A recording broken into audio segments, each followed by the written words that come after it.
Personajes del mundo. Este es su programa Personajes del Mundo. Soy Alexander Ferms, constituyente andino por la República de Colombia, politólogo y periodista, con registro único nacional 1236 del Colegio Nacional de Periodistas de Colombia, seccional Antioquia, director de Radio Mundial. Hoy tendremos a un personaje muy importante, el periodista y novelista suramericano Gabriel García Márquez. Antes de iniciar, recordamos que el material de este programa es extraído de Gabriel García Márquez, biografía, en Biografías y Vidas, la enciclopedia biográfica en línea, Barcelona, España. Recuperado de www.biografiasyvidas.com/reportaje/García-Márquez/ Gabriel García Márquez. En la última década del siglo XIX, Rubén Darío dio a Hispanoamérica la independencia literaria al inaugurar la primera corriente poética autóctona, el modernismo. Mediado el siglo XX, correspondió al colombiano Gabriel García Márquez situar la narrativa hispanoamericana en la primera línea de la literatura mundial, con la publicación de 100 años de soledad en 1967. Obra cumbre del llamado realismo mágico. La mítica fundación de Macondo por los Buendía y el devenir de la aldea y de la estirpe de los fundadores hasta su extinción constituye el núcleo de un relato maravillosamente mágico y poético, tanto por su desbordada fantasía como por el subyugante estilo de su autor, dotado como pocos de un prodigioso don de contar. El mundo de Macondo, parábola y reflejo de la tortuosa historia de la América hispana, había sido esbozado previamente en una serie de novelas y colecciones de cuentos. Después de 100 años de soledad, nuevas obras maestras jalonaron su trayectoria, reconocida con la concesión del Nobel de Literatura en 1982. Basta recordar títulos como El otoño del patriarca en 1975, Crónica de una muerte anunciada en 1981 o El amor en los tiempos del cólera en 1985. Como máximo representante del boom de la literatura hispanoamericana de los años 60, Gabriel García Márquez contribuyó decisivamente a la merecida proyección que finalmente alcanzó la narrativa del continente.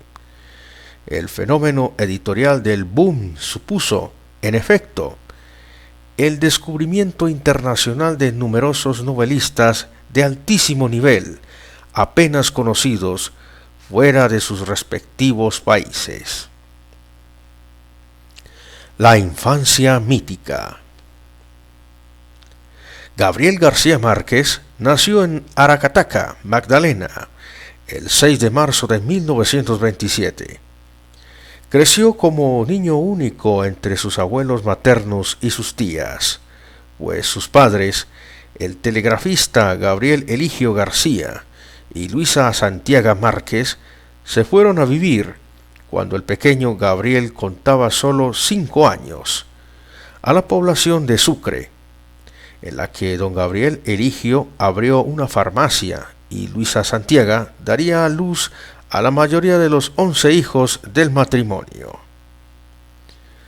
Los abuelos de García Márquez eran dos personajes bien particulares y marcaron el periplo literario del futuro Nobel. El coronel Nicolás Márquez, veterano de la Guerra de los Mil Días, entre 1899 y 1902. Le contaba a Gabriel infinidad de historias de su juventud y de las guerras civiles del siglo XIX.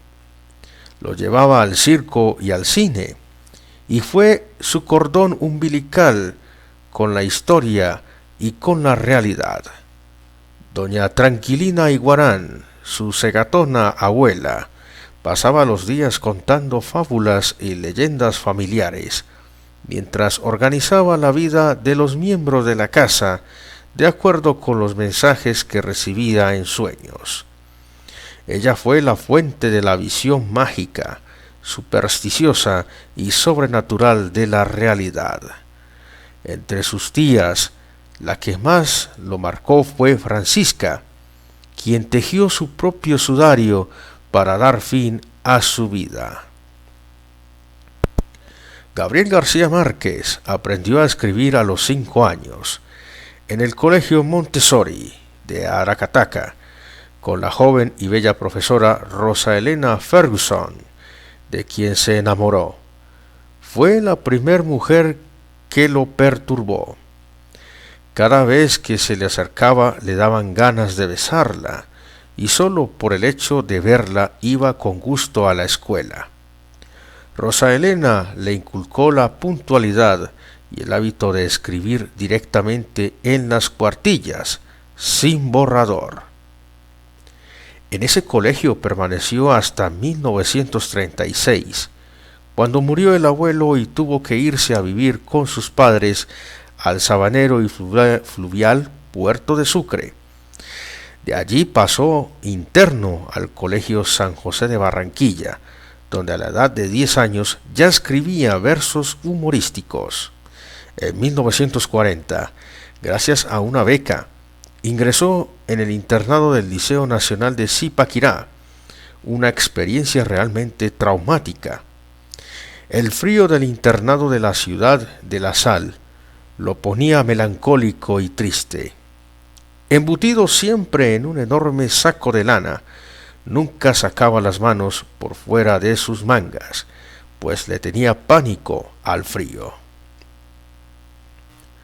Durante los 6 cursos que pasó en el Liceo de Zipaquirá, hubo de recorrer al menos 2 veces al año, en barco de vapor, el río Magdalena, principal arteria fluvial del país.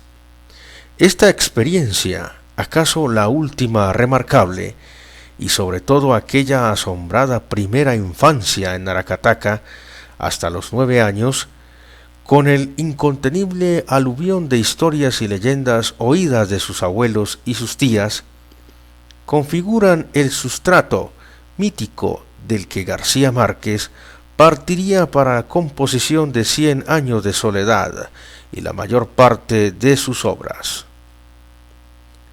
En Zipaquirá tuvo como profesor de literatura entre 1944 y 1946 a Carlos Julio Calderón Hermida, a quien en 1955, cuando publicó La hojarasca, le obsequió con la siguiente dedicatoria: a mi profesor Carlos Julio Calderón Hermida, a quien se le metió en la cabeza esa vaina de que yo escribiera. 8 meses antes de la entrega del Nobel, en la columna que publicaba en 15 periódicos de todo el mundo, García Márquez declaró que Calderón Hermida era el profesor ideal de literatura. En los años de estudiante en Zipaquirá, Gabriel García Márquez se dedicaba a pintar gatos, burros y rosas, y a hacer caricaturas del rector y demás compañeros de curso. En 1945 escribió unos sonetos y poemas octosílabos inspirados en una novia que tenía. Son uno de los pocos intentos del escritor por versificar. En 1946 terminó sus estudios secundarios con magníficas calificaciones. Estudiante de leyes.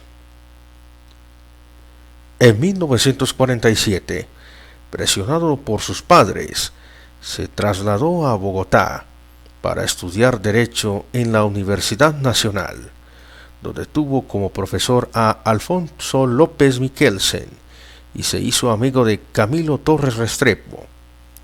La capital del país fue para García Márquez la ciudad del mundo y las conoció casi todas.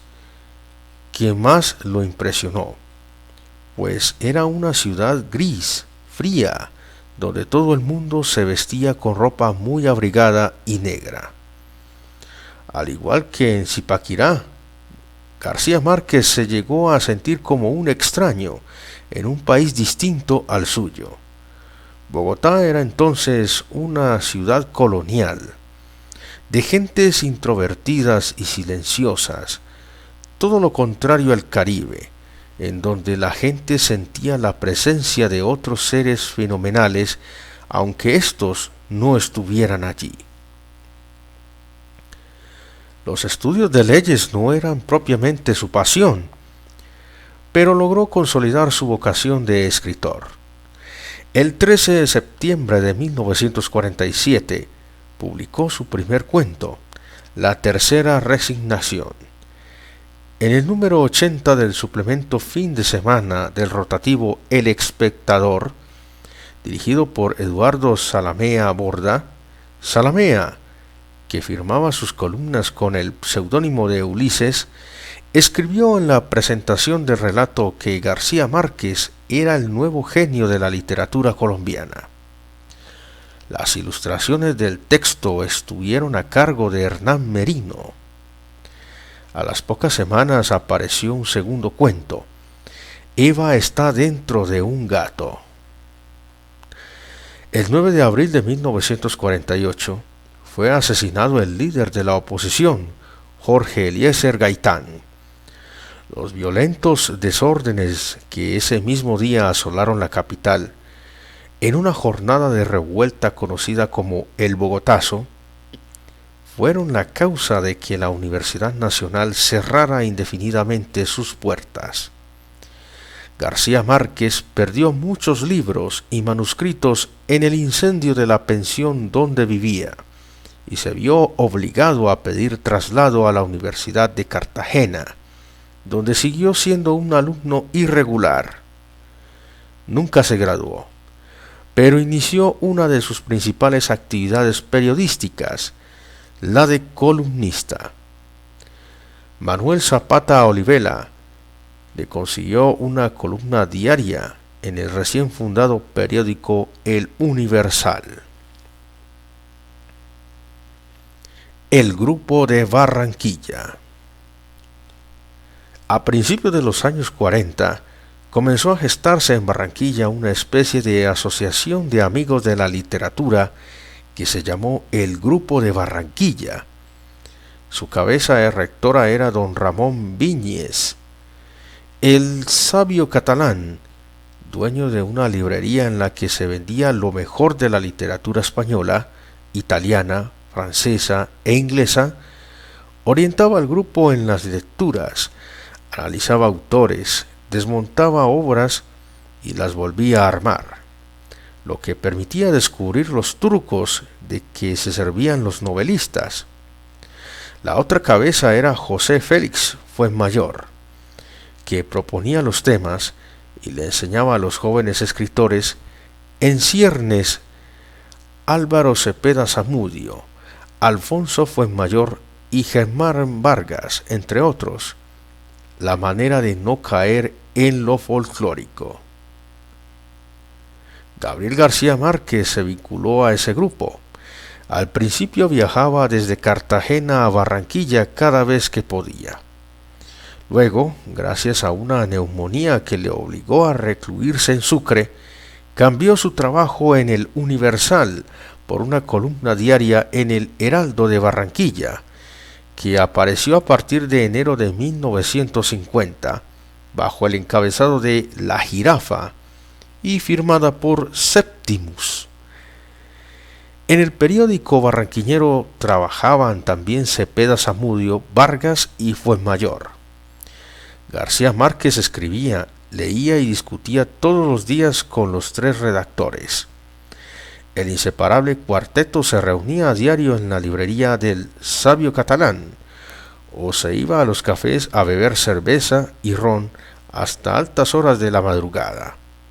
Polemizaban a grito herido sobre literatura, o sobre sus propios trabajos, que los 4 leían. Hacían la disección de las obras de Daniel Defoe, John Dos Passos, Albert Camus, Virginia Woolf y William Faulkner, escritor este último de gran influencia en la literatura de ficción de América Latina, y muy especialmente en la de García Márquez, en el famoso discurso La soledad de América Latina, que pronunció con motivo de la entrega del Premio Nobel en 1982. El colombiano señaló que William Faulkner había sido su maestro. Sin embargo, García Márquez nunca fue un crítico ni un teórico literario, actividades que, además, no fueron de su predilección. Siempre prefirió contar historias. En la época del Grupo de Barranquilla, García Márquez leyó a los grandes escritores rusos, ingleses y norteamericanos, y perfeccionó su estilo directo de periodista, pero también, en compañía de sus 3 inseparables amigos, analizó con cuidado el nuevo periodismo norteamericano. La vida de esos años fue de completo desenfreno y locura. Fueron los tiempos de La Cueva, un bar que pertenecía al dentista Eduardo Vila Fuenmayor y que se convirtió en el sitio mitológico en el que se reunían los miembros del Grupo de Barranquilla a hacer locuras. Todo era posible allí, hasta las trompadas entre ellos mismos. También fue la época en que vivía en pensiones de mala muerte, como el Rascacielos, un edificio de 4 pisos ubicado en la calle del Crimen, que alojaba también un prostíbulo. Muchas veces no tenía el peso con 50 para pasar la noche. Entonces le daba al encargado sus mamotretos, los borradores de la hojarasca, y le decía: quédate con estos mamotretos, que valen más que la vida mía. Por la mañana te traigo plata y me los devuelves. Los miembros del Grupo de Barranquilla fundaron un periódico de vida muy fugaz, Crónica, que según ellos sirvió para dar rienda suelta a sus inquietudes intelectuales. El director era Alfonso Fuenmayor, el jefe de redacción Gabriel García Márquez, el ilustrador Alejandro Obregón, y sus colaboradores fueron, entre otros, Julio Mario Santo Domingo, Meira del Mar, Benjamín Sarta, Juan Fernández y Gonzalo González. Vamos a una pausa y ya regresamos con su programa Personajes del Mundo. Hoy, Gabriel García Márquez.